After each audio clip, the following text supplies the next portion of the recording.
बाहर में सोचता रहता है, ये जानता नहीं कि बाहर से मुझे मिलेगा क्या। बस सोच, आदत पड़ी सोचने की, हमें बहुत सी आदतें सोचने की पड़ी, हमें कोई पता ही नहीं हम क्यों सोच रहे। अपने अपन बैठे हमारे बिल्कुल खाली, और बहुत अच्छा समय है, आत्मा का ध्यान करो, वेद ज्ञान करो, अपने स्वरूप में रमण। वो तो ये नहीं करेगा, किसी का घर बन रहा होगा तो वहीं देखने लगेगा।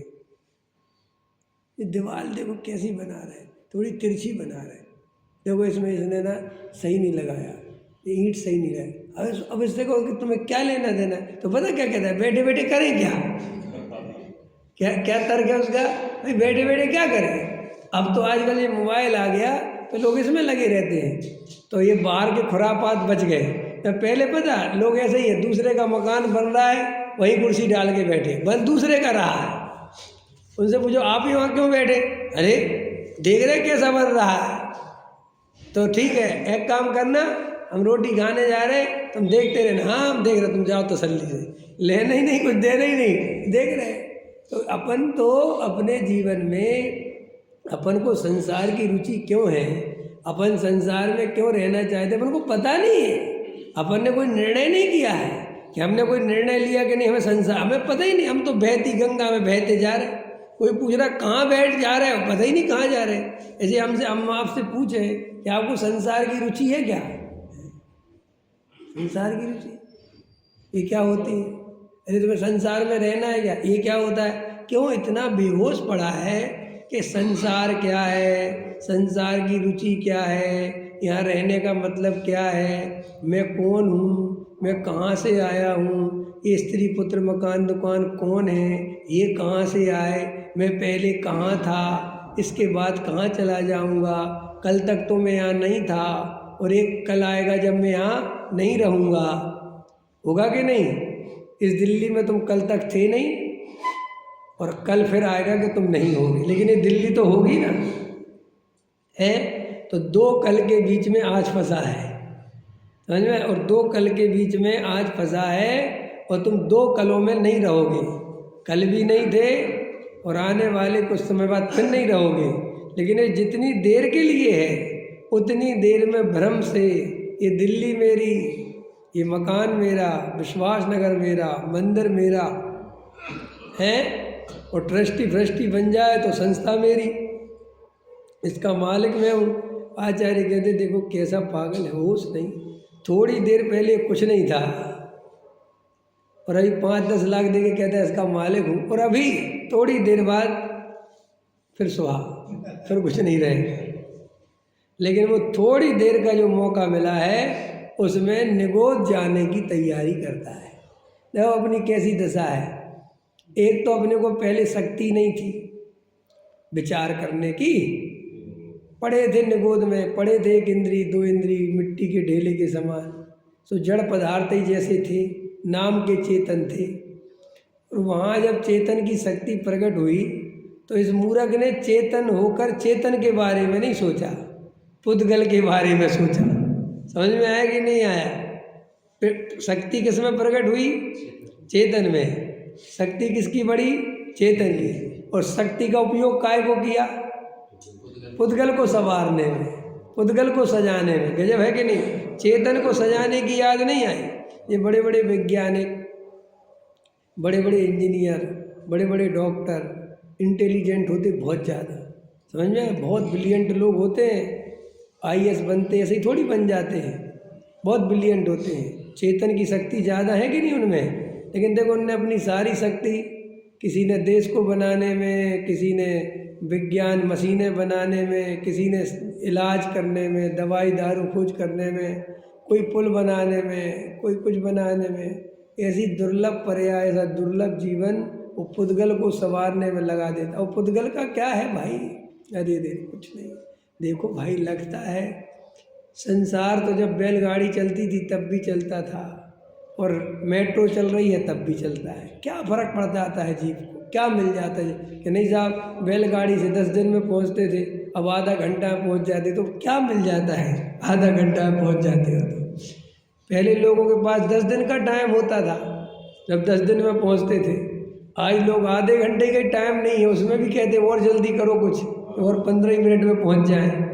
है था कि नहीं। क्या फर्क पड़ता है? आपको लगता है कि नहीं नहीं साहब सुविधाएं जुटाने सुख, कुछ नहीं, क्या सुख होता है? उल्टा जितनी सुविधाएं जुटती हैं जीवन उतना छोटा होता चला जाता है, जीवन में शांति खोती चली जाती है। जितनी चकाचौंध, जितनी भौतिकता बढ़ती, देखो गांव में आप आज भी चले जाओ, गांव में आदमी के चेहरे पर आपको एक शांति दिखेगी। किस बात की? कि उसे कहीं नहीं जाना, समझ में, उसे कहीं नहीं जाना। और शहर के आदमी पे तुम्हें एक अधीरता दिखेगी, उसको हमेशा अधीरता, अधीरता माने धैर्य नहीं है, उसको कहीं भाग नहीं है। जैसे प्रवचन में भी बैठेगा ना तो 10 सल्ले लेके भागना है। अब गांव के आदमी को प्रवचन में बैठा दो, बैठा है, उसे कोई चिंता नहीं, तुम 1.5 घंटे करो, 2 घंटे करो, बैठा है, और ज़्यादा उस वहीं सो जाएगा, तुम तो करते रहो। उससे कहोगे तुम्हें कहीं जाना नहीं, हमें कहाँ जाना, जैसे यहाँ से वहाँ नहीं। कभी जैसे अभी मैं गाँव गया था ना, तो जैसे अपन कहो कि अरे हमें जाना है, थोड़ा लेट हो रहा है, कहाँ जाना है, बैठो यार, बैठे बैठे, उन्हें कोई सल्ला ही नहीं है। शाम हो गई तो अंधव कर ली, अंधव में कोई विकल्प नहीं, उड़द की दाल बना दो, रोटी बना दो, बस खा लो, टेंशन फ्री। तो अब आचार्य कहते तुम्हारी सुख सुविधाओं से शांति बढ़ती कहाँ है? उल्टा अशांति अशांति अशांति अशांति बढ़ती है। तो आचार्य कहते हैं कि जो चेतन होकर भी अचेतन में लगा रहता है। भाई दुनिया अपनी, देखो अपन जैन है तो अपन जैन समाज की तरक्की चाहते कि नहीं, कि अदर समाज की चाहते कि नहीं साहब, अपने जैन समाज। तो आचार्य कहते तेरी जाति कौन सी है? भाई ये तो बाहर की जड़ की जाति है, तेरी असली जाति कौन सी है? 6 द्रव्य है ना, जीव, पुद्गल, धर्म, अधर्म, आकाश, काल। तो ये जाति अपेक्षा 6 द्रव्य है। तो तेरी जाति कौन सी है? कि साहब मैं चेतन जाति का। तो ये चेतन जाति का है तो चेतन के विकास के बारे में सोचना। तू आत्मा का विकास कैसे हो, आत्मा संसार दुखों से कैसे छूटकर मोक्ष के सुख को प्राप्त करे, तू ये बात सोचना। कि नहीं साहब मैं बड़ा महल बनाऊंगा, मैं ऐसा करूंगा, मैं ये घर बनाऊंगा, मैं और तरह की, तो सब पुद्गल है, इसमें आत्मा है ही नहीं। और मज़ेदार बात है, पुद्गल के इकट्ठे करने से आत्मा को सुख नहीं मिलता और आत्मा का टाइम चला जाता है और आत्मा कुगतियों में चला जाता है। तो देखो शांति से बैठ के आचार्य कहते बेहोशी में क्यों जी रहे हो? तुम्हें संसार में सुख है, ये तुम्हें रटा दिया है, वे है नहीं कुछ संसार में सुख। तुम भ्रम से, क्या हुआ, हमारी आँख खुली, हमारे साथ हुआ क्या? एक तो पूर्व जन्म के अनंत अनंत संस्कार वही भरे पड़े संसार के, एक बात। फिर हम नरक निगोदों में डले रहे, सो बहुत तकलीफ भोगते रहे। अब हुआ क्या कि यहाँ पर भी आए तो आँख खुली, समझ में आया कि नहीं? अब आँख खुली तो सबसे ज़्यादा भूख लगी तो तकलीफ हुई तो भोजन दिया तो धारणा बनती है कि देखो भोजन से सुख मिला। फिर अपन जब और बड़े हुए तो सब लोग पैसे के पीछे दौड़ रहे, मकान बनाने के पीछे दौड़ रहे, संजोगों को। हम थोड़ी जानते हैं कि पापा से प्रेम करा जाता है? हमें क्या, हमें तो जो जो सुख देता जाता है हम तो उसके प्रेम करते जाते हैं, क्योंकि मूल में तो उनको सुख चाहिए ना। और क्या चाहिए? सुख चाहिए। लोग कहते नहीं, स्त्री पुत्र मकान दुकान से जीव एकत्व करता है, काय का एकत्व करता है, वहाँ सुख नहीं मिले। अब कितनी घटनाएं घटती हैं। एक औरत ने अपने 5 साल के बच्चे को छत से फेंक दिया है, घटना घटती ना। किसी ने अपने बच्चों को फांसी लगा दी, किसी ने कुछ कर दिया, किसी ने कुछ कर दिया। तो हुआ क्या कि भाई सुख कहीं और दिखने लगा, तो जहाँ सुख दिखने लगा तो ये बाधा दिखने लगी, तो हटाओ।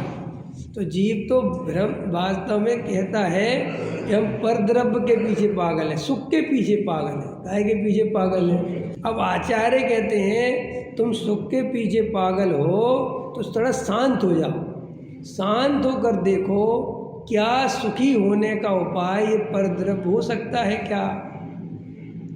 अगर ये सुखी होने का उपाय परद्रव्य था तो मैं इतने सालों से 50 साल हो गए मुझे ज़िंदगी में, इन संयोगों से मुझे सुख क्यों नहीं मिलता? जब देखो दुख ही दुख, और संयोग बदल बदल के थक गया मैं तो, नहीं समझे, भोग के थक गया मैं, सुख तो मिलता नहीं। क्षण भर का भोग और अनंत दुख, न भोजन करो तो दुख, घूमो फिरो तो दुख, शादी करो तो दुख, बाल बच्चे करो तो दुख, पढ़ाओ लिखाओ तो दुख, बड़े हो जाए तो दुख, छोटे रहे तो दुख, सुख कहाँ मिलता है? तो फिर आचार्य कहते सुख मिलता है कि नहीं मिलता? तो फिर तू दौड़ता क्यों है उनके पीछे? विचार नहीं करता। क्या नहीं करता?